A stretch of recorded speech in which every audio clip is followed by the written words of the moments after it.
Ancient Greek by the Ranieri-Dowling Method promises to help you master Ancient Greek. But is it the right method for you? Let's find out together. I'm Luke, and this is polýMATHY. Come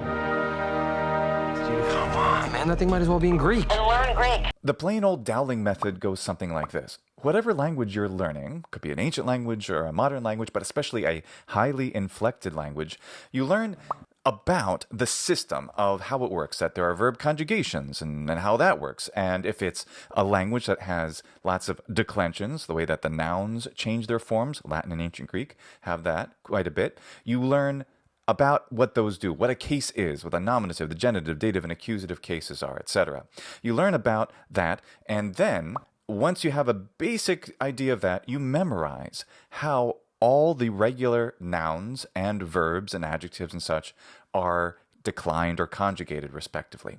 You memorize those. That's the second part of the Dowling method. You memorize all of them, even though you haven't ever read or heard any of the language before in a context-based way. How do you memorize all the regular paradigms of verbs and nouns and some of the irregular ones too? Writing them out by hand, 100 to 200 times. That's the Dowling method. And then you go to some kind of a graded reader, some way that you'll be able to learn the language. There are many graded readers out there for both Latin and ancient Greek, which help you do that, and in modern languages too. And that is the Dowling method. The Ranieri-Dowling method, if you forgive my last name there, is to use an audio component primarily or very significantly.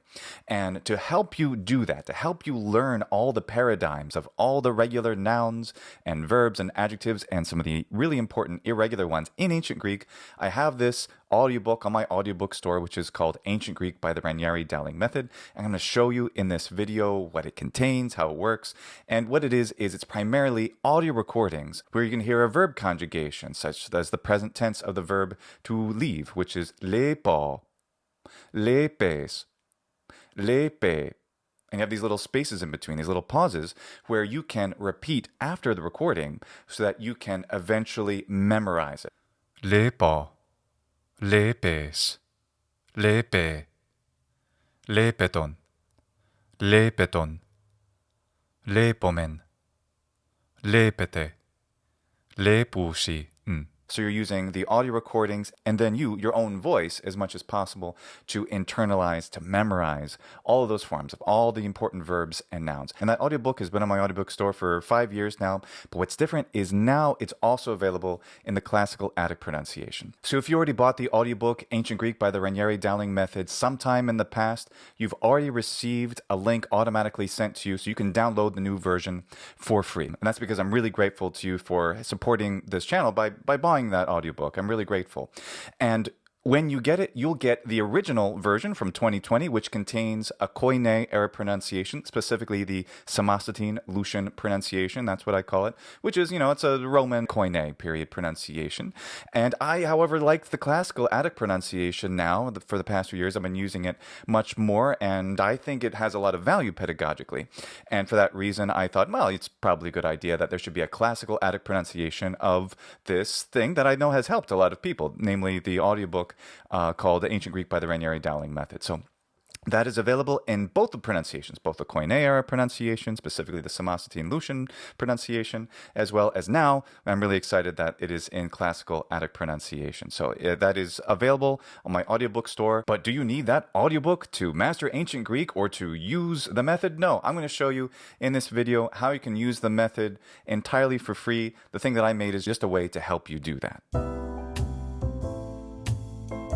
So what makes the original Dowling method different anyway from other methods? Well, let's first start with what has been for the past couple centuries the traditional method. And that's where you learn in detail explicit rules for how the grammar of the language works, and then you practice your understanding of that through translation. And the most tedious version of this is where you get some random sentence, usually taken from an author, it could be Xenophon or Plato or Thucydides or whatever, in ancient Greek, for example, and you have to translate that into English. And you do that by usually being prompted, this word means this word means this, but you've already learned from a previous exercise how the nominative or the genitive works, all these different things, the case system, and try to piece it all together. This is the traditional grammar translation method. I don't care for it very much. Most of you out there probably are suspicious of it as a way to gain reading fluency, and I think you're right. I don't think it is an excellent way to get reading fluency. Now, we do need to get some way to understand the grammar of the language, but that grammar translation method tends to have mixed or not really good results because it trains you to think in translation in your native language. And I'm just going to say for native language, I might say English a lot today because that's my native language for the sake of simplicity. So it trains you, you get the sentence, and then you are able to put it into English. You might get really good at not writing that down anymore, but usually the best results of the typical person that goes through this is that they have the sentence and they can't help but think of every little phrase in English in their own head, if not saying it aloud, instead of in the actual language. So there is no communication in the language within their own head. There's no real reading. Real reading is not occurring. Basically, you need to be able to really do reading, to really understand the language. When you read, you need to hear it in that language, and those sounds in the language need to be producing the images in your head of what you're reading, not some translation of English that you're spontaneously doing as you're reading, because that doesn't work. Okay, so you probably heard me talk about the limits of the grammar translation method in other videos, and we'll take for granted that you may not want to go that path. So this is one way that it's different, which is that you're not learning all of the grammar and every little grammatical rule, or when you use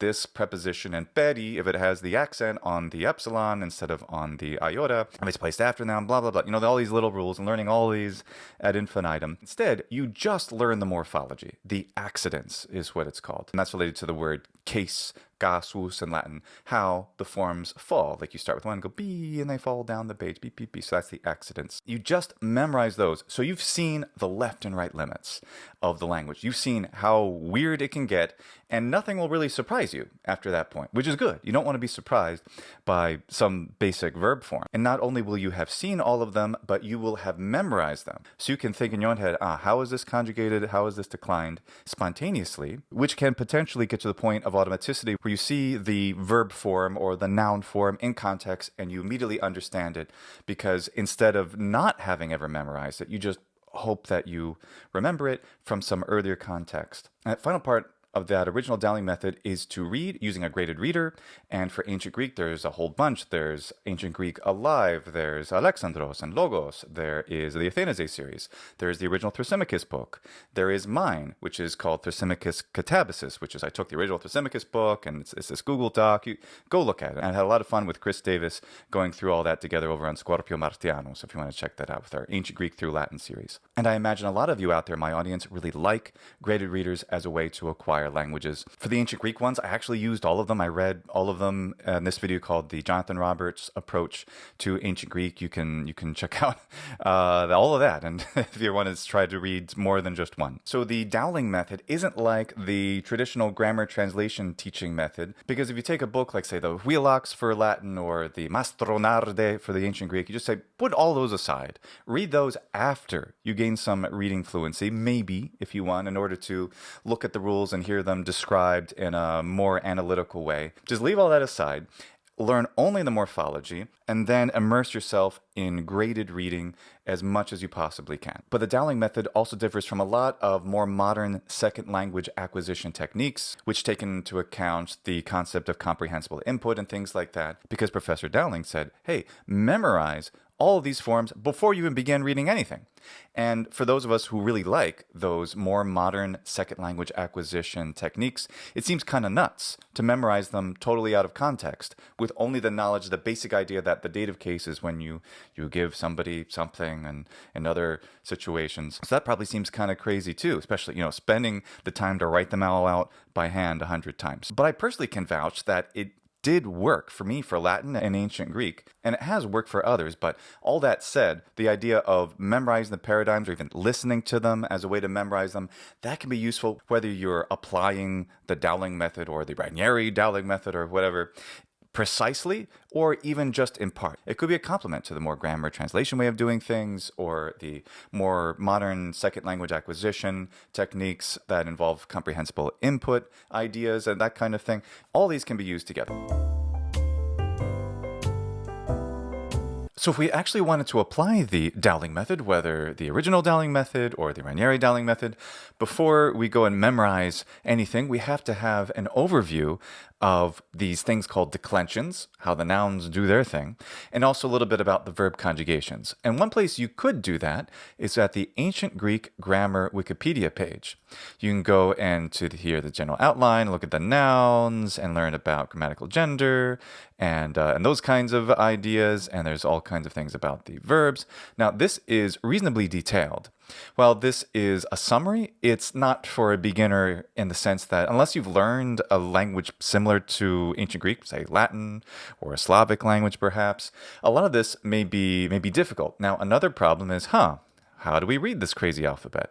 If you're an English speaker and you don't know another language and you want to apply this method, you'd have to know how to spell it, how to pronounce it. And for that, I would recommend you go to this video I made, which is called How to Sound Out Ancient Greek Words, your first ancient Greek lesson. This will be very useful. You even get to learn how pitch accent works as well as the aspirates work in a very simple way. On my other channel, Squirrel Martianus, I have this video here showing you how to write each and every one of the letters by hand, assisted of course by my owl friend Anakletos. Another useful place you can go is Ancient Greek for Everyone, which is an online simple grammar book. So you open the book, contents, main body, and skip all this stuff and go right to the verb and the other parts which give you an overview of the grammar. Should you read all of this before you apply the method? I don't think so. Just get a sense of the overview, and now you know where to go if you see something like optative and you're like, oh, I don't remember what that is, or I never read that part.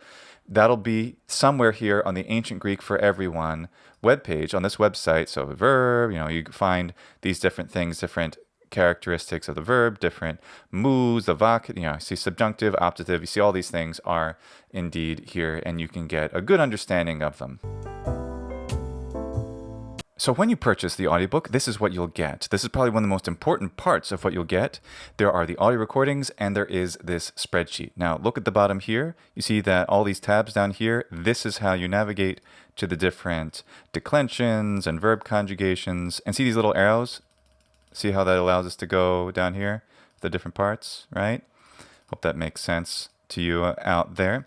Now, this is Microsoft Excel, but you don't necessarily need Microsoft Excel as long as you have something that can open up the spreadsheet.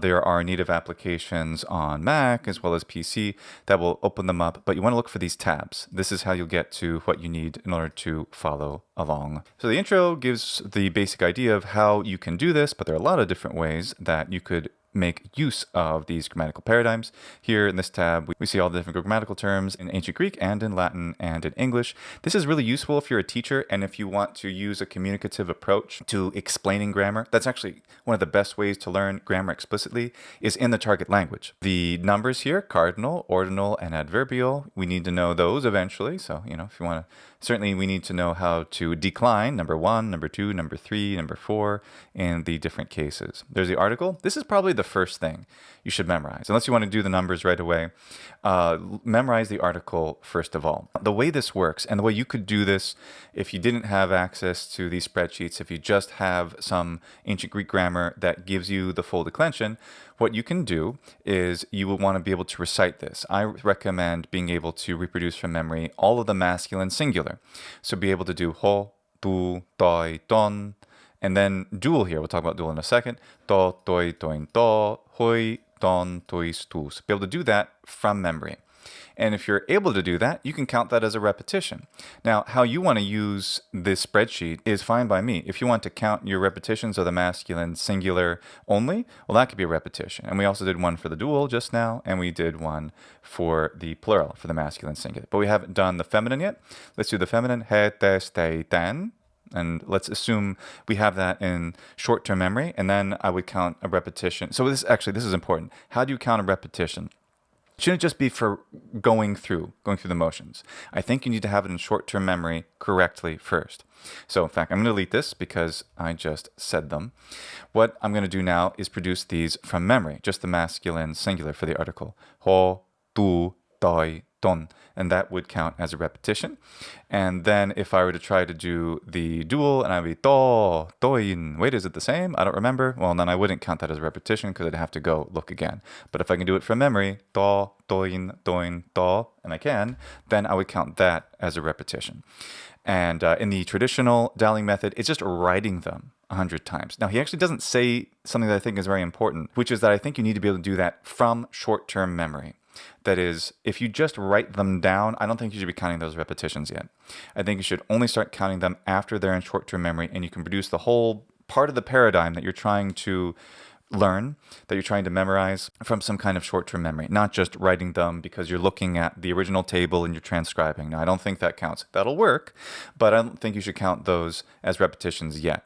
That's just part of putting it into your short-term memory. That'd be starting off. But then later, maybe you've done successfully, I don't know, maybe 5 of each of these correctly, and you're good with that. So, okay, I feel satisfied with that. Then you might be able to do all of this from memory and count the whole thing as 5. How you want to organize this is up to you. That's why this is a spreadsheet, so that you can modify these tables and the spreadsheet in ways that work for you. So as I've said and I'll say before, this is your spreadsheet, this is your learning experience, you craft it the way you want. But I recommend that you learn the article first, that you have it at least in good medium-term memory, like if you learn the article, all the singulars and the plurals, and of all 3 genders, and then tomorrow you still have it, I think you're ready to move on. It might even be the same day. Move on to the nouns, because we see here all of the nouns have the article. This is a really cool thing with ancient Greek, is since it has an article, and since the article, because it's totally clear what case it is, and usually what gender it is, what number it is, just from the article,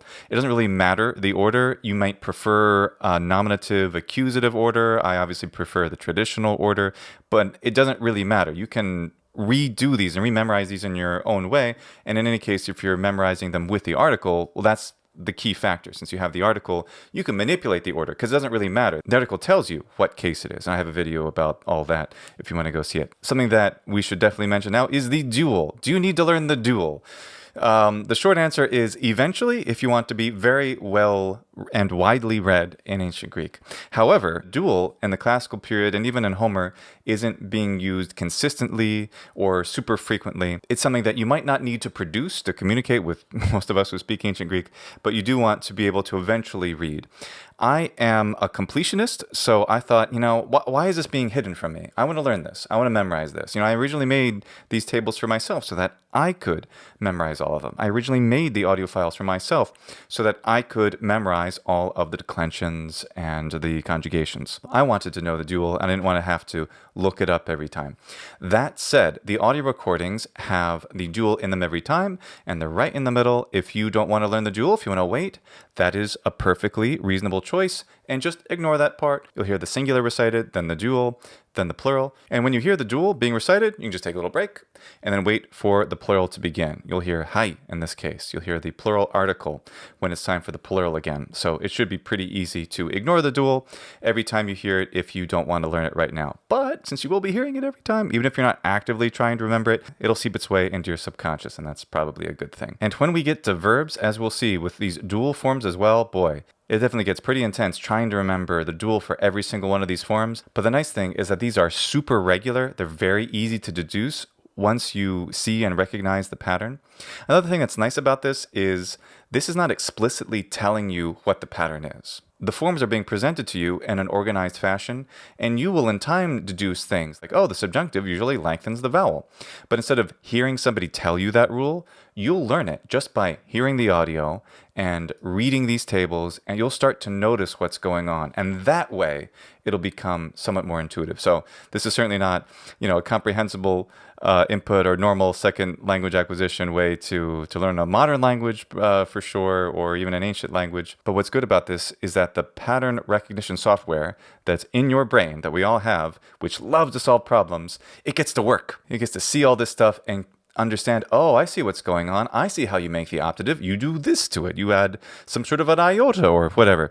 You see those different patterns, and eventually you make sense of it from hundreds and hundreds of repetitions, each of the paradigms, and over several verbs. You'll be doing thousands and thousands of very similar repetitions, which will allow you to kind of get a head start towards what a native speaker would have. This is very different, of course, but in the sense that you would be able to figure out and deduce patterns automatically and even spontaneously in theory if you do enough of these repetitions. So if you're looking for a trajectory, especially for a beginner, again, do whatever you think is best for you, but I recommend the article first, then memorize the first declension. Each one of these nouns is an example which gives you a sense of certain patterns. For example, eta, that long vowel a, seems to be pretty common in these first declension nouns.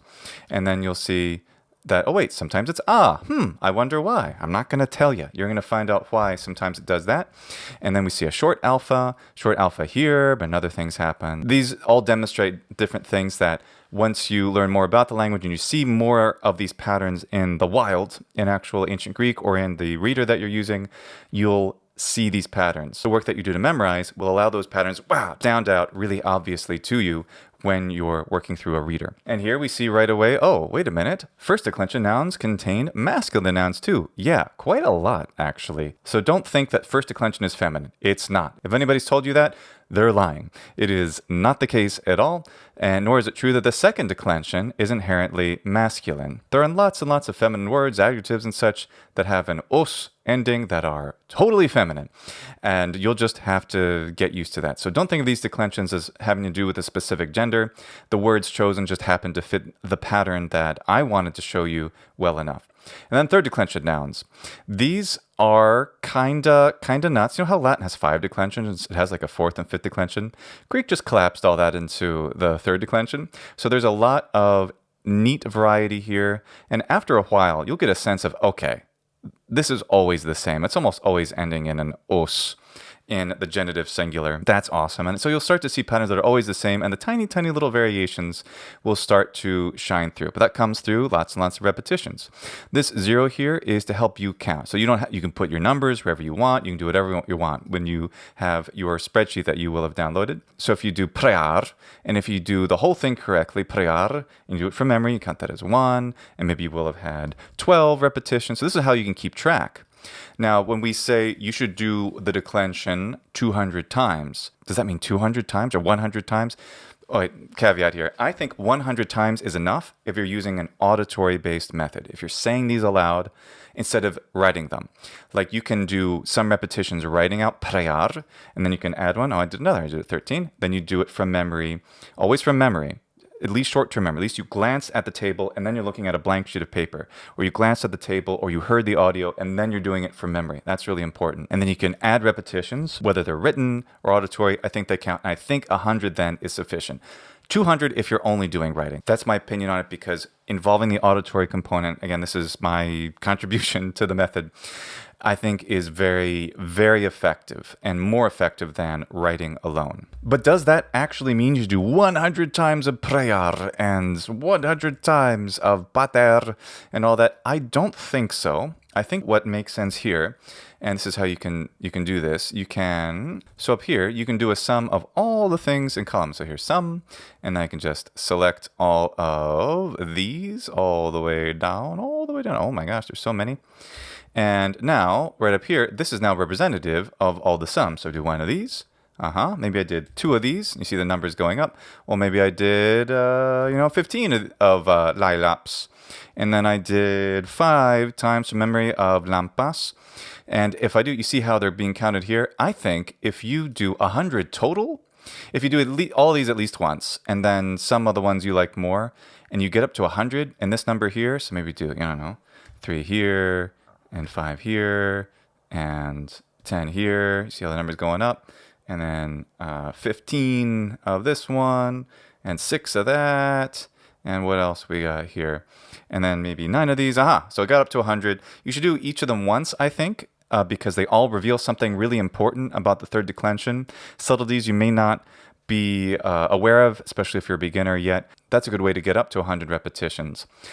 The point is to get a sense of what the third declension is from memory so that you can produce at least some of these patterns, if not most or all of them from memory, which means that whatever you're presented with in actual texts in ancient Greek, whether they're readers or real literature, you'll instantly know what case it is as well as what declension. There are a few mixed declension nouns in ancient Greek, and this one, huios, is probably the coolest one. It's not normally a regular declension in most of ancient Greek literature, certainly not in Attic. See this page here? I made a video about it on polýMATHY Plus. You want to see what huios is like. And then we have adjectives. You learn how these work. You have the first class, which are basically first and second declension type adjectives. Then the third declension type, which is called the second class. So you can learn those. And then participles, you know all about participles. Participles, so important in ancient Greek. You want to know how to do those. And then the verbs. So the verbs we have here, we have lείπω, the only regular verb, if you can call anything regular in this language. In ancient Greek is lείπω, and that's sort of an exaggeration. In reality, once you get used to these patterns, all the verbs are going to look regular because you're going to know what's going on the surface as well as at a deeper level. And on a deeper level, it's going to start to become apparent what's going on. And what seems irregular won't really be irregular anymore. And you'll have a sense of what's going on and an intuition for why this or that is changing. The verbs I chose are ones that help give a good sense of different patterns. I won't go into detail right now what those patterns are. If you want, I can make a video about these different patterns. If you want, let me know below. I'd be happy to talk in more detail about that. So you got your verb emi, which se me o sai, nota bene. The other tenses of the paradigm for to be are suppleted by the verb gignomai, which is over here, gignomai. There it is, the verb gignomai. So gignomai has a present, and yet its aorist is effectively the aorist for emi. And if none of that makes sense to you yet, don't worry about it. Just memorize everything you see here, and I promise you will be well prepared for what's ahead. Something else I always debated, should I put this in here or not, are all these forms of the perfect. Now, in practice, in most of prose, the only synthetic forms, meaning just one word forms in the perfect, are in the indicative. Just these guys. Then you get these analytical forms or periphrastic forms where you have, say, the subjunctive. The subjunctive has the verb to be in the subjunctive all. And then we have egnolokos rather than this analytical form. The analytical forms, they occur really rarely. I think you should probably just ignore all of those entirely. I left them here just for completeness. I debated deleting them or leaving them in. When I recite them, I only am reciting for you the periphrastic forms, these analytical forms, because those are the ones that are really useful for you. So not everything you hear is even necessarily attested. What we're trying to do is to give you a sense of how this system works, to give you an intuition so that pretty much any verb you come across, you can come up with probably the right way to conjugate it. Same for the nouns for declensions. We have one important suppletive verb that is among these tables, which is the verb to go or to come, which is erkomai. Notice how we get a completely different verb suppleting it in the subjunctive and optative and imperative and infinitive and participle. That's nuts, huh? How great. And there are other suppletive verbs in ancient Greek, but this one will certainly prepare you for the shock of that, something that you do get in Latin, but not nearly as much. Now, the spreadsheet is very important, but it's really just the lyrics to the song. The music, or the audio, is all of this. Here are all of the audio files that you'll get. Now, when you get this, if I haven't already mentioned it, download all of this on a computer and not on a mobile device, because on most mobile devices, you won't be able to import it into your music app or whatever. I live, as you can probably tell, in the Apple ecosystem, so these are my recommendations. Download it on a computer, and then once you have the audio files, you can put them into iTunes, which it used to be called. It's now, of course, called the Music app for some years. And once you have them in there, if you have the ability to synchronize between your mobile device, say you have a Mac and an iPhone, such as true in my case, there's a way to synchronize between your computer and your iPhone or iPad, etc. If you don't know how to do that,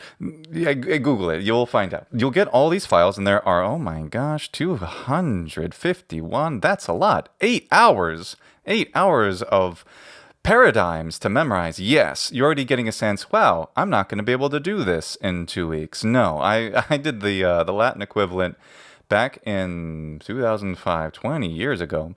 And I was able to do all the Latin ones in 2 weeks. The Greek takes probably months to be realistic. And I think if you're realistic about it, if it takes months or even a year to get to the 100 repetitions for all of these, that's great. It's probably good to move around. You don't necessarily need to master like the perfect tense right away. You can start with the present, especially if your reader concentrates on the present, then, do the present first. You don't necessarily have to do the strict Dowling method where you memorize all the grammatical forms before you even look at a text. I don't think that works for most people.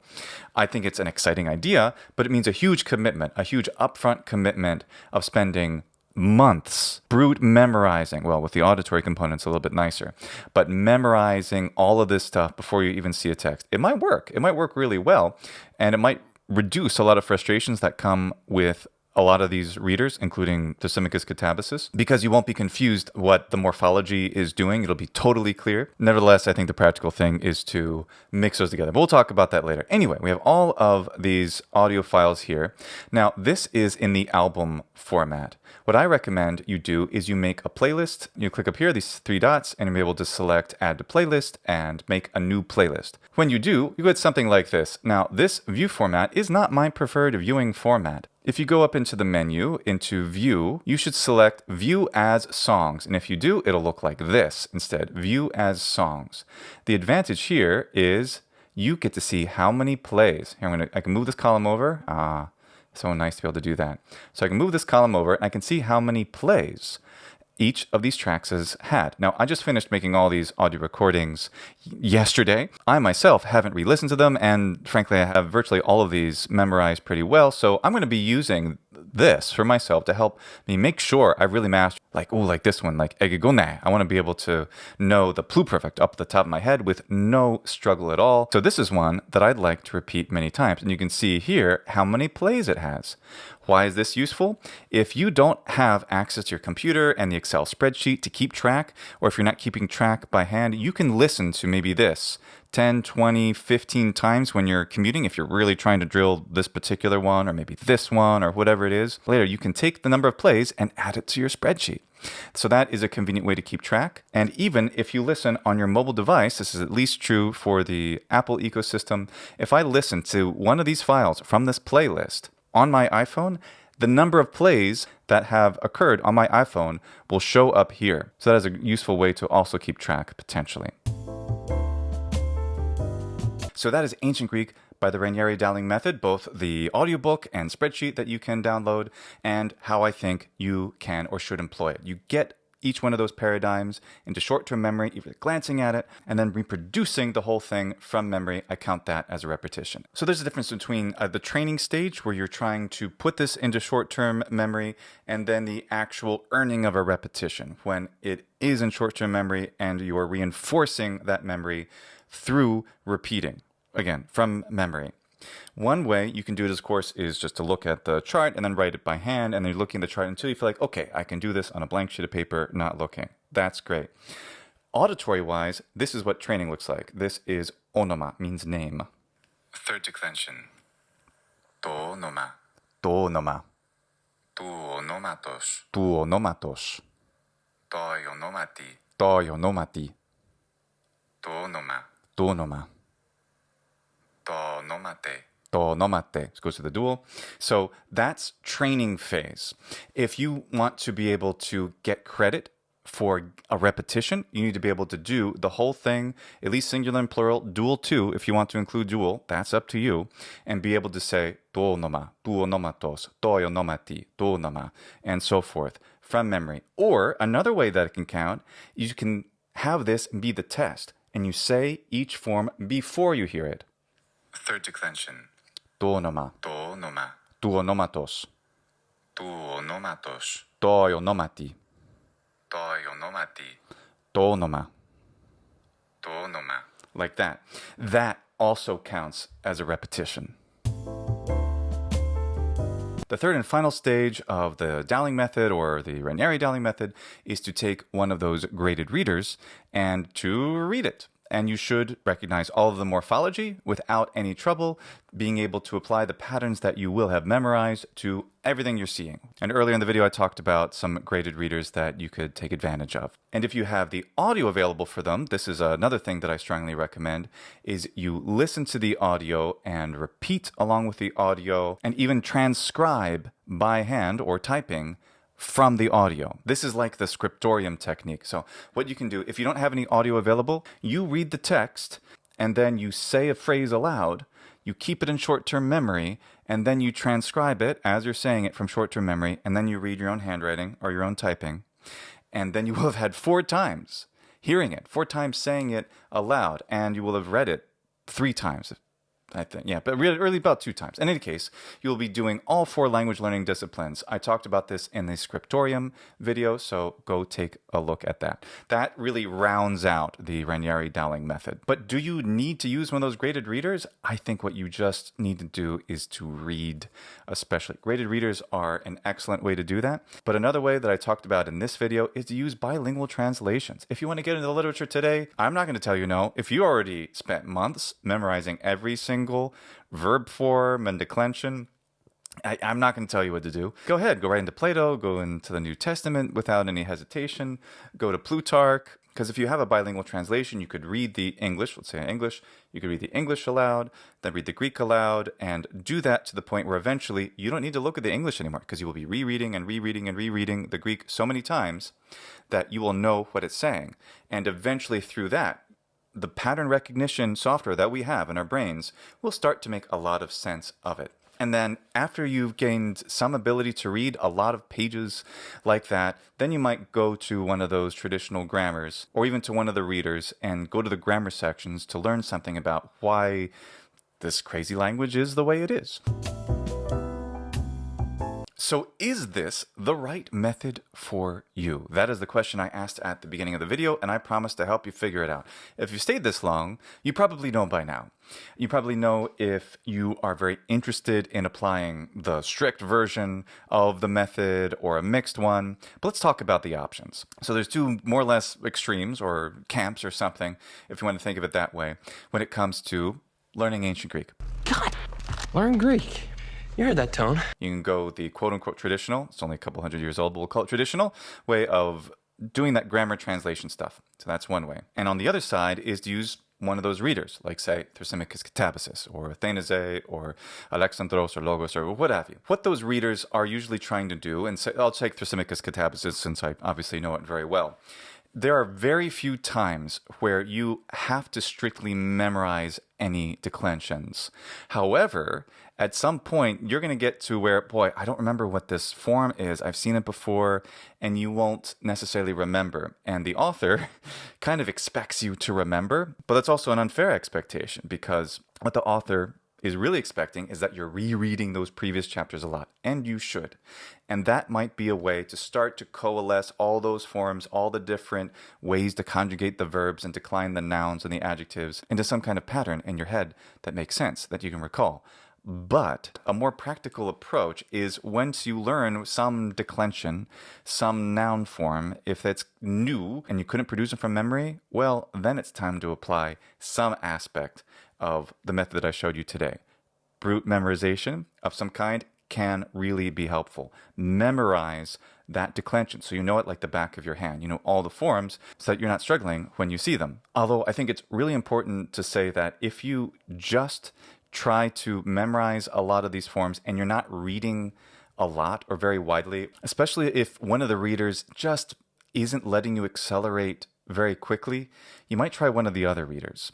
You want to get to the point where you're getting exposed to the full breadth of the grammar of the language, which is in any normal text that's written by native speakers. You want to get exposed to the full breadth of the grammar so all those forms eventually sink in because they're being used in context. Even if you memorize them beforehand, if you do all of that work in memorization, if you're taking a very slow time to get through, say, the Athanase series, this happened to me. If you are just struggling to understand it because like, what? Why would anybody write a book like this? If that stuff is going through your head, go to one of the other readers or go right to real literature even. Do it with a bilingual reader. Do something else, because if you're getting bogged down and you're only getting the present and the aorist and the future, you're not getting enough of the language. You're not getting enough of the full scope of the morphology. And a lot of the effort that you went to memorize, say, the perfect tense weeks or months before, it's not going to stick very well unless you get exposed to the perfect being used in context. The perfect is used all the time. As much as the aorist? No, the aorist is used a little bit more, but you need to know the perfect. You need to know all of those forms. You need to know the middles and the aorist passives. You need to know all of them. And a lot of these readers make you feel like they're not as regular, or they're not as important, or you don't need to know them, but you know all of them. You need to know all of them.